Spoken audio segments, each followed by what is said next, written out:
और इसमें ये मत समझिए कि मोदी जी बड़ा बड़ा काम किए। इनको नज़र आ गया था कि देश इनके खिलाफ हो रहा है और चुनाव में जाना है उनको, उत्तर प्रदेश में, पंजाब में और 2-3 स्टेट में। इसलिए फैसला लिया गया। और शायर ने सही कहा था कि दहन पर है उनका गुमान कैसे कैसे, कलाम आते हैं दरमियान कैसे कैसे, ज़मीनो चमन गुल खिलाती है क्या क्या, बदलता है रंग आसमां कैसे कैसे। तो वो दिन दूर भी नहीं है इंशाल्लाह जब मोदी सरकार CAA का कानून भी वापस लेगी। आप चाहते हैं कि जो कानून बने? नहीं, ये सब अनकॉन्स्टिट्यूशनल है ना, ये सब अनकॉन्स्टिट्यूशनल कानून है। आपने अपने ब्रूट मेजॉरिटी के ऊपर अपने ईगो की सेटिस्फैक्शन के लिए, अपने अहंकार को सेटिस्फाई करने के लिए आपने इस तरह कानून बनाए।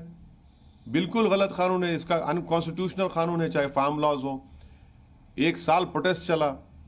तो ये देखिए, मोदी सरकार सिर्फ प्रोटेस्ट करने वालों को हरास करती है, जेल में डालती है, UAPA लगाती है, मगर आज उनको जिसा हम बोलते हैं कि मट्ठी चाटना पड़ा, उनको अपना वापस लेना पड़ा। वो देख लिए कि ये सब उसमें उनका नुकसान हो रहा है।